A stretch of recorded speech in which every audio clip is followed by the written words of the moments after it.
Hello नमस्कार everyone. स्वागत छ मेरो युट्युब च्यानलमा।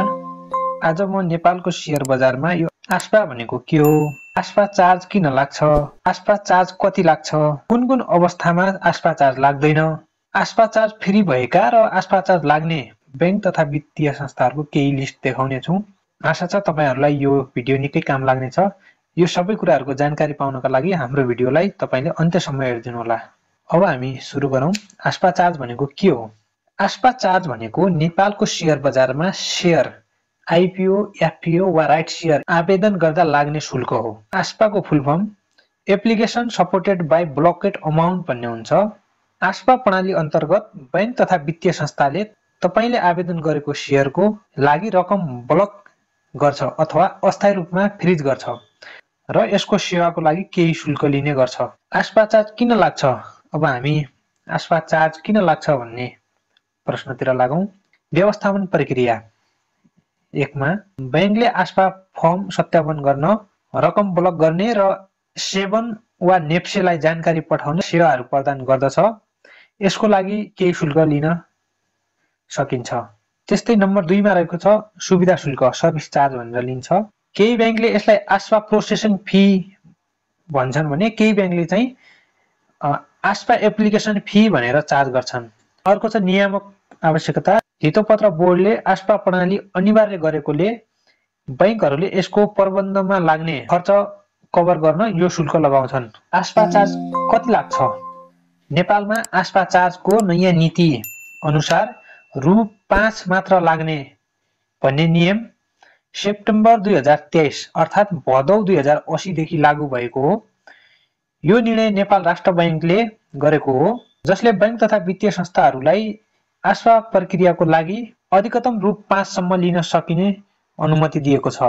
यसअघि बैंक तथा वित्तीय संस्थाहरूले आस्पा चार्ज बापत रु 20 देखि 100 सम्म लगाउँथे, तर 2080 भदौ अर्थात् सेप्टेम्बर 2023 देखि नेपाल राष्ट्र बैंकको निर्देशन अनुसार आस्पा चार्ज बढीमा रु 5 सम्म लिने गरेका छन्।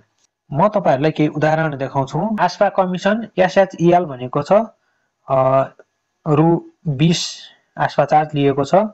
त्यसैगरी अर्को हेरौं, आस्पा कमिसन ज्योति भनेको छ। मैले 2021 मा मार्चमा चाहिँ यो ज्योति लाइफ इन्स्योरेन्सको आईपीओ भरेको थिएँ। त्यसको पनि मैले यो सिटिजन बैंक अन्तर्गत खाता खोलेर भरेको थिएँ र यसले आस्पा चार्ज बापत रु 20 चार्ज गरेको थियो मलाई त्यतिखेर।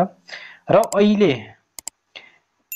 अहिले आस्पा कमिसन क्रिस्ट भनेको छ। यो क्रिस्ट माइक्रो लाइफको मैले हिजो अस्ति मात्र एप्लाई गरेको थिएँ र क्रिस्ट माइक्रो लाइफको गर्दाखेरि हिजो अस्ति मात्र रु 5 लागेको छ।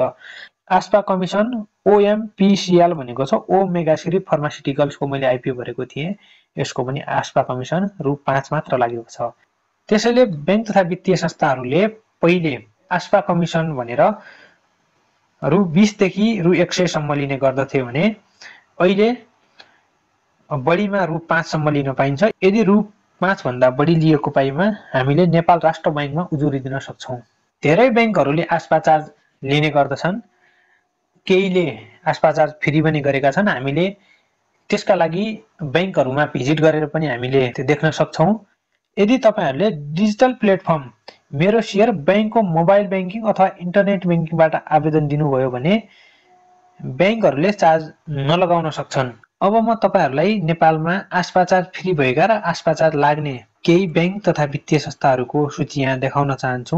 केही कमर्सियल बैंकको आस्पा चार्ज फ्री रहेको छ, जसमा सानिमा बैंक लिमिटेड छ, नबिल बैंक, राष्ट्रिय वाणिज्य बैंक, एनएमबी बैंक र सिद्धार्थ बैंक लिमिटेड।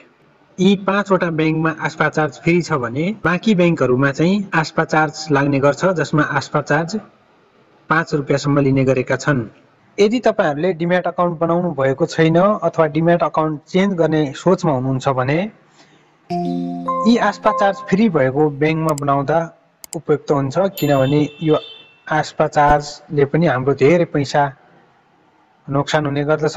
यस्तै जानकारीमूलक भिडियोको लागि तपाईहरुले हाम्रो च्यानललाई सब्स्क्राइब गरिदिनु होला, भिडियोलाई लाइक गरिदिनु होला र अहिलेसम्म हाम्रो भिडियो हेरिदिनु भएकोमा तपाईहरुलाई धेरै धेरै धन्यवाद।